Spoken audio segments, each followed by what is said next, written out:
listen. Never in my life associated the word boring with baseball. We know what's up. Me? Yeah. Famous? Yeah. And I'm like giddy over there smiling like, we're about to win this shit. Did everyone give you crap? Give me a good host story. I'm not picking it up. We both love the game. We talk about it every day. Getting on baseball. Having some popcorn, you're fooling around your phone. I'd have to wait in line for 3 hours. Hang on, because it's about to be a wild ride. All right, there's no two people I'd rather be talking to right now on the planet than Alonso, the wildly popular West Coast Bias podcast episodes under the Baseball Isn't Boring brand. Say hello, Alonso. Hello, Rob and people. And the people we were referring to as Jenn Salerno. And Jenn, welcome to the Baseball Isn't Boring family. Thank you in this time of grief to come on the podcast. Say hello. Hi, everyone. All right. So, in case you don't know, Jenn is a very, very passionate Mets fan. Jenn Salerno 310 at Jenn Salerno 310. Yes. So follow her, please.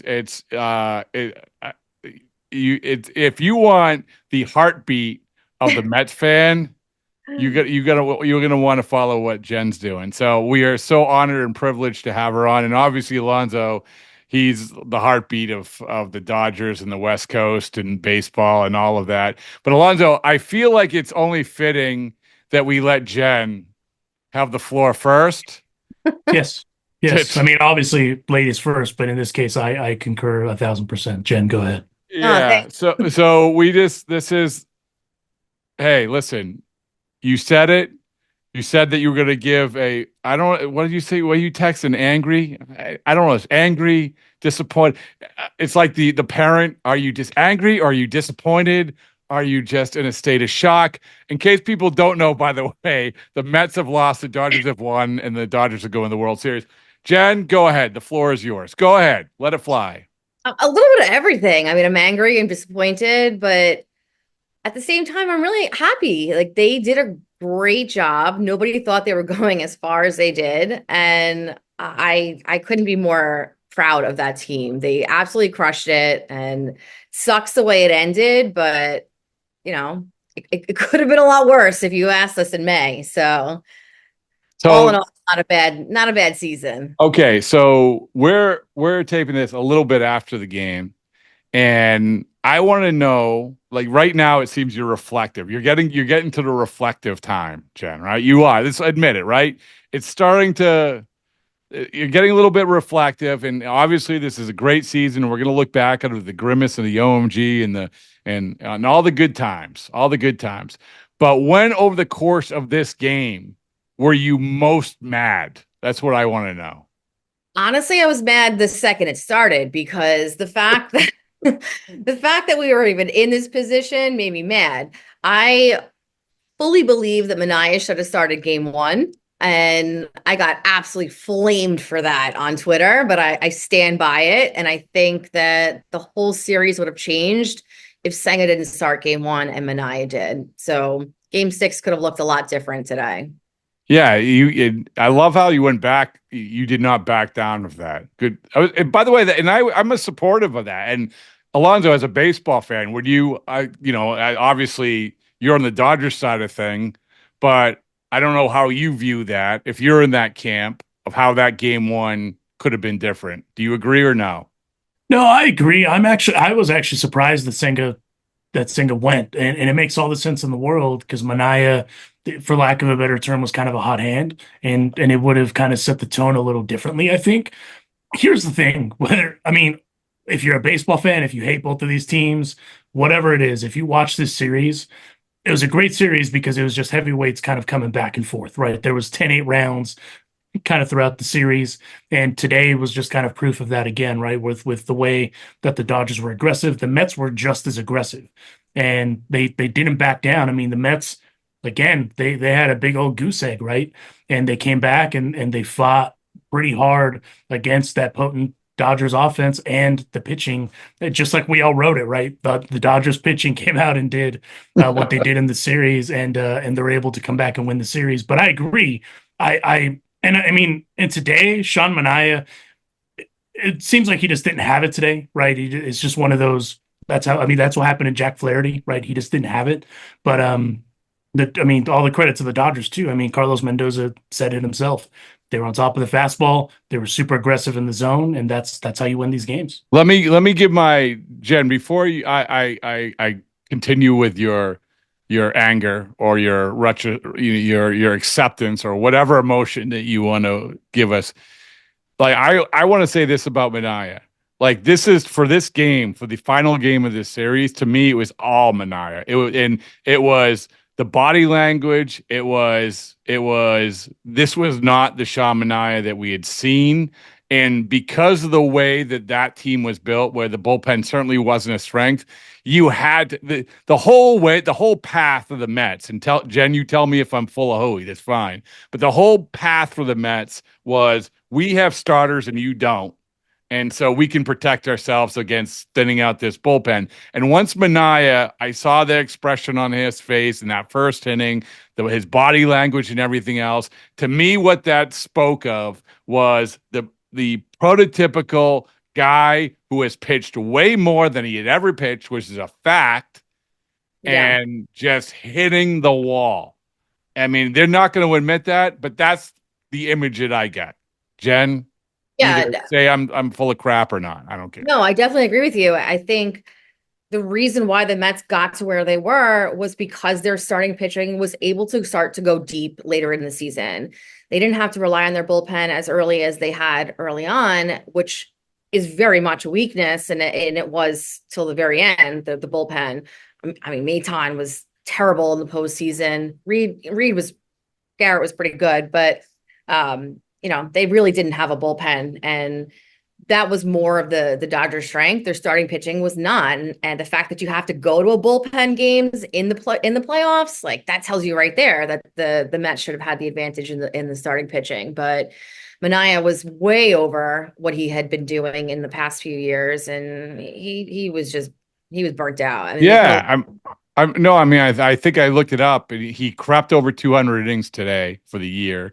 I think his previous was like 170 or something like that for his total. And then this is what you deal with. And not to interrupt, but like that to me was everything. And because it wasn't only that you're getting the starting pitching out, is that you don't have enough to make up for it. You're not built that way. Like the Dodgers are built, as we saw tonight, are much more built for something like that than the Mets are. But this isn't bringing Edwin Diaz in for 2 innings in the fifth, whatever there was, fifth and sixth. That's not how this team was built. No. So that kind of told you right there where the game was going, the fact that they had to bring in Diaz that early. And Diaz could have absolutely crapped the bed right there as well. Like he has not been lights out this year. So, you really just didn't know where it was going. But they needed Manaea to go at least 6 innings, and he just didn't have it in him anymore. No. And so, Alonso, let me ask you this. I want to ask you about the vibe leading to this game and, a little behind the scenes. So after that last game in New York, I'm walking through the tunnel and I see the wife of the godfather of this podcast, Joe Kelly's wife, Ashley. A great follow on Instagram. Because I learned all about the massive amount of gear that the wives get, right? It's crazy. It's like one $200 coat after another with their names on it. Anyway, I've talked to her about that. But really, she had asked, like, what do you think?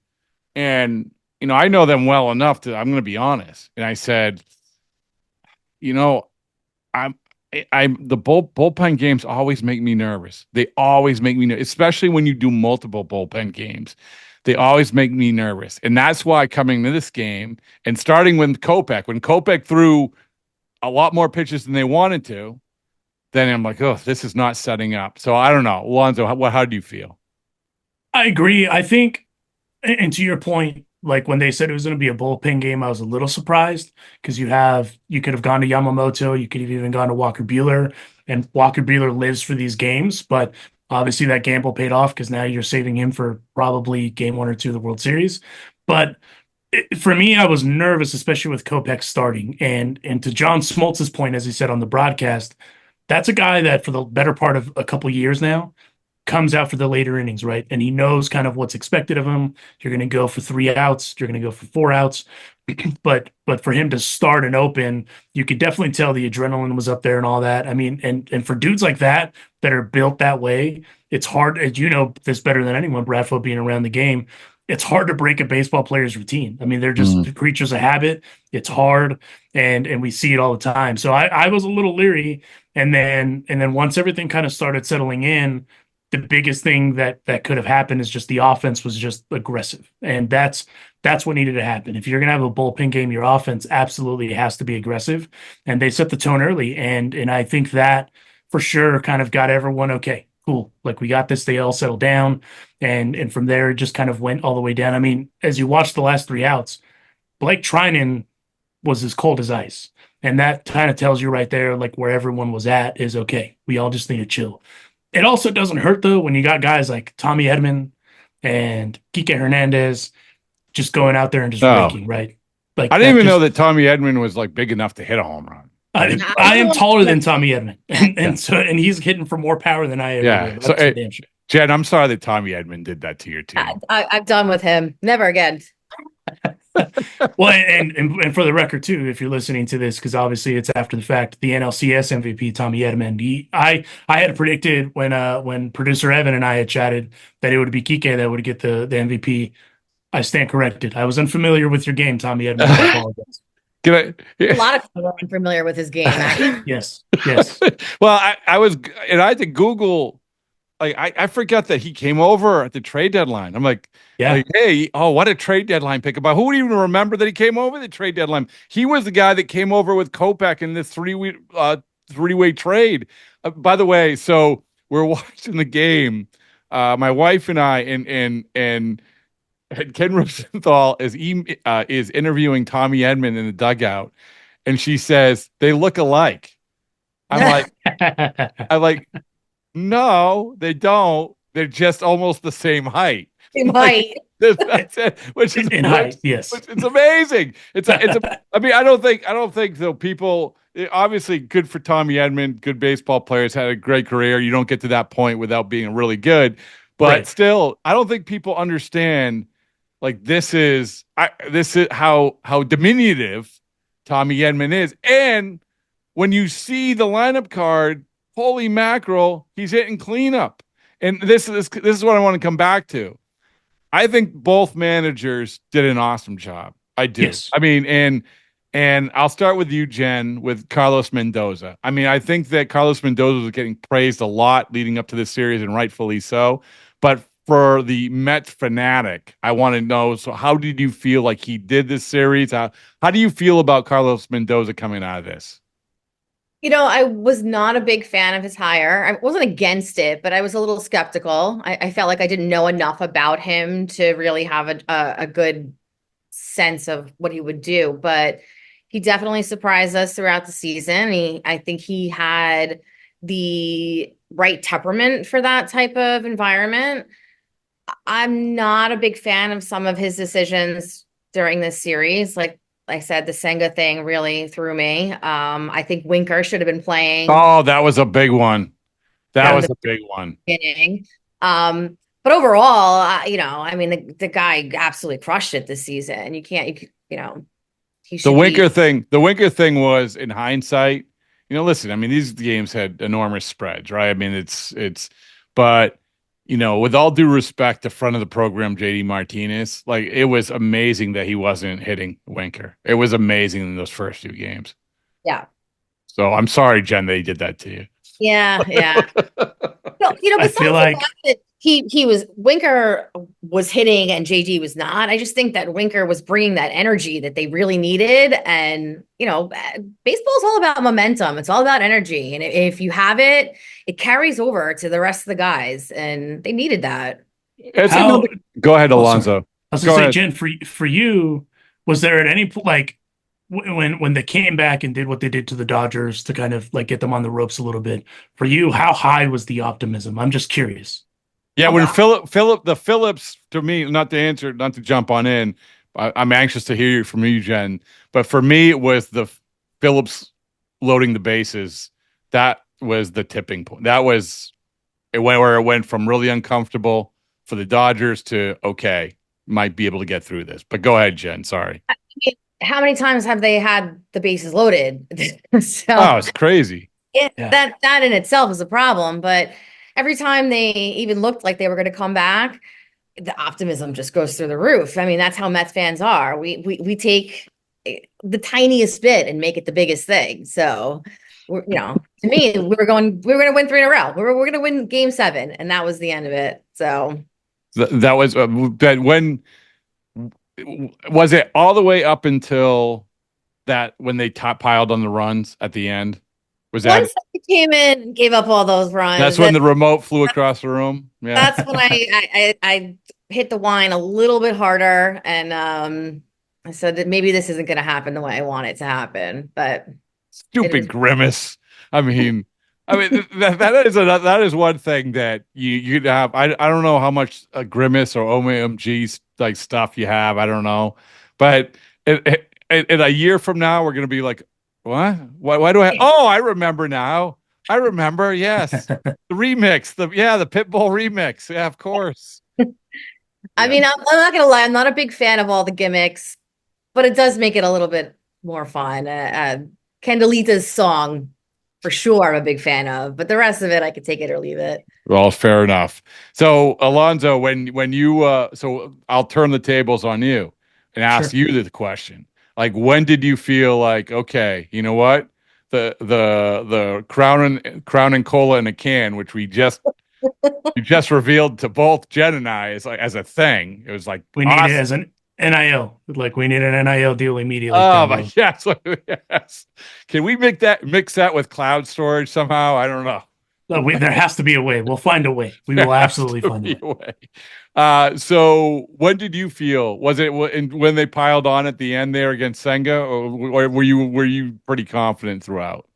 I mean, when they were down, when the Mets brought it up, got it up to 4, I was like, okay, like now you guys need to come in and get at least 2 insurance runs, and that happened, and I felt pretty good about it. For me, really, when it is when Trinan came in, and you could just tell he was locked in, and that is that was kind of like, okay, cool. I'm not worried about this, and clearly he's not worried about it either.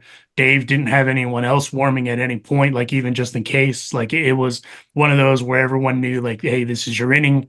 Go get these 4 outs, and he did just that, right? And so for me, that's kind of what I knew. But I mean, because at the end of the day, too, with the Mets, they're a super dangerous team. Yeah. Like no matter how you look at it, like there was 2 games in this series and where they both should have been blowouts, right? And both of these teams won those games. It's when the Dodgers made it super close in New York, way closer than it should have been, if we're completely honest. And then the Mets tonight, like the Mets really, it's a 5-run deficit, no matter how you look at it, but it wasn't either, right? I mean, they kept it pretty close, and for them to kind of be there and for everyone to know how potent that offense is, you're never really out of the woods until it's actually over. And especially in playoff baseball, because crazier things have happened too. Dude, I'm thinking, and this is nonsensical, but I'm thinking when they get the couple hits at the end of the game, I'm like, well, like this is honestly, if it wasn't for those couple runs, like I have no doubt something weird was going to happen with the Mets. Yeah. As good as Trinan was,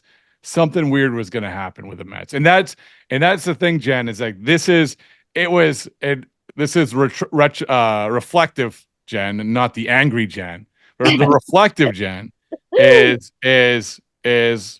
not only did you go on this run, but wow, like what a run. I mean, not even the season. Forget about the season. Like what a couple of weeks this has been, right? I'm trying to build you up, all right? Yeah, no, for sure. I mean, to me, the postseason started that doubleheader in Atlanta, and they rode the wave after that. They handled Philly like nobody thought they were going to.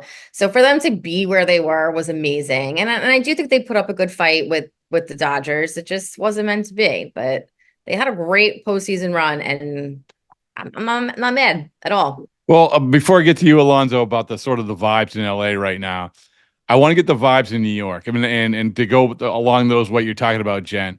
What what did this Mets team do for this fan base? And I know that's sort of a sappy cliche question, but I say this because I could have never been able to get that Scherzer quote out of my head, which was when he left town and said, "Oh, Steve Cohen said that, hey, we're playing for 2026," right? If I'm part of that fan base, I'm like, that is the ultimate punch in the gut. Yeah. So what did this do for the fan base? I mean, a lot of people really did think they were punting this season, and it felt like that in the beginning of the season. So for it to turn around the way it did was amazing. And looking back, I kind of feel like maybe they just were duping Scherzer to get him out of his contract. So Probably. I mean, probably. But you feel, I mean, this is it's that being around there, being in New York, and I got to be honest with you, I was over at Yankee Stadium and over at Citi Field. To me, really different. Like this, there's like the Yankee Stadium vibe was more. It was a good crowd, but it was more. We know we're good. We know we're playing a team that we should beat. No question about it. Where every single thing about the Mets, every single thing about everybody at Citi Field was just every moment we're just soaking in. This is awesome, right? I mean, I don't know. yeah, Maybe I'm because misspeaking. it doesn't happen often. Let's be Yeah. honest. Yeah. So when it does, we're passionate about it, and we didn't expect it to happen. It did, and people were really excited about it. The Yankees, like you said, they go in thinking they're going to win all the time. It's like a museum when you go to their stadium. There's no real emotion to it, but Met fans are just different. As well, as you have proven, I don't know if you threw anything, if you did anything to that, like whatever you did, like this is what it's all about: the celebration, the having this game to celebrate, and having a remote to throw across a room. But Alonso, so in terms of LA, like I've said this to you before, I think about like how I just feel the LA fan base is so unique and so different, and so, it's been the 2020 was 2020. We all know why that was different. How does this feel compared to other Dodgers teams? And how's the fan base really reacted to it compared to other Dodgers teams? I'll say the thing that I think everyone in LA is stoked about, and I hear it kind of from everybody, including the players. They're excited to play games, World Series games, important games in front of fans. Because in 2020, we didn't get that, right? It was during the pandemic, and it was a weird vibe. And I mean, there's still people out there that are still even calling it a Mickey Mouse championship. And so it's one of those where now it's kind of like, okay, like the best way, like I used this analogy with someone yesterday, that it's kind of like the redeem team. Remember that from basketball? Yeah. Where they were trashed that one Olympic year, and then they had to come back with kind of the Avengers and do the redeem team. That's kind of what this is, to kind of prove all the naysayers like, hey, this is what the Dodgers are. And frankly, it's not been an easy road. It's a very special group of guys, as you know, Rob, having been around them, but it's not been an easy road. I mean, Tyler Glasnow is not playing. Clayton Kershaw not playing. Our boss Joe Kelly not playing. Like they have Alex Vesia. We'll see if he's ready for the post or for the World Series. Like they have Freddie Freeman. I don't know how that dude's walking, but not playing. He didn't play today, at least. So there's all these different things that have kind of gone about the way. Growing pains with Yoshinobu Yamamoto. Shohei Ohtani's just been on a tear. And granted, it's a very, like you said, it's very unique. Like in New York, you have the Yankees, you have the Knicks, you have the Giants, you have the Jets, you have the Mets, and it's all very, very different, right? In LA, like the expectation is just championships. That's just what it is. That's what it's going to be, especially right now with Shohei Ohtani being there, and that's what it's about.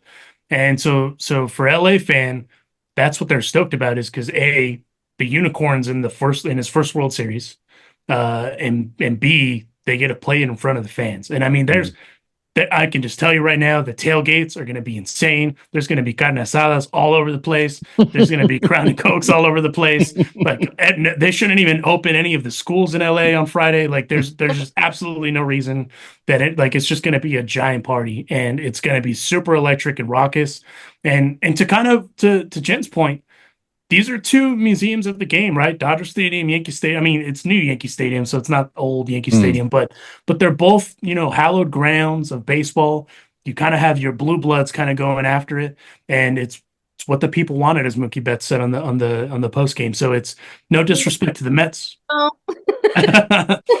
Not all the people. Not all people. And no disrespect to Red Sox fans, since I know we cater to Red Sox fans too. Yeah. No. It's let's forget about the Red Sox. I think there's like 20 teams between the people that you should feel worse for. But you hit on it. Now I know why Jenn was rooting so hard, because the whole idea of not having school. So let's go, right? I mean, let's skip school for it. I mean, have you ever been at a championship parade? Yes, I went to one as a kid, and it was cool, but literally nothing was open. Nothing was open. Yeah, no school, right? No school. No school. Jen, how about you? I never got to go to one in person, but I did fake being sick to stay home and watch the Rangers parade in '94. Nice. Oh, nice. See? Excellent. That's I knew that you were a true fan. So Jen, I have to ask, who will you be like? This is another weird dynamic for Mets fans. Who will you be rooting for? Because people don't that's another thing that I didn't think I really fully comprehended until I started walking around the Citi Field grounds, how much the Yankees are hated. Like, we couldn't find the Yankees game on any TV after those Mets games. And so, Jenn, who are you rooting for in the World Series? I can't say that I'm rooting for either of them, to be honest. Okay. With you. I don't ever want to hear Ohtani's name again, so I'm really disappointed that this is continuing for him. Part of me wants the Yankees to absolutely destroy him, but then I also just don't want to hear the whole 28 rings thing from the Yankees fans. So it's just kind of a lose-lose right now. But you know what? At least she's honest. No, I said, like, it's a lose-lose until you go to and find some of those Crown and Cokes in a can. And it's like, this we're all the big winner because we have stumbled upon this. Yeah. So, yes. However, I will say it is interesting. I knew that, New York, I mean, obviously, the territorialness of a New York fan is just an interesting dichotomy. Like, if you've never been there and you don't see it, definitely go. It's interesting just as a whole. But like, there's some Mets fans that just like producer Evan is a big fuck the Yankees guy. And there's some that are just like, it's whatever. Like, I'm a Mets fan and that's what it is, right? And so it's interesting how there's really no in between. It's kind of weird, right?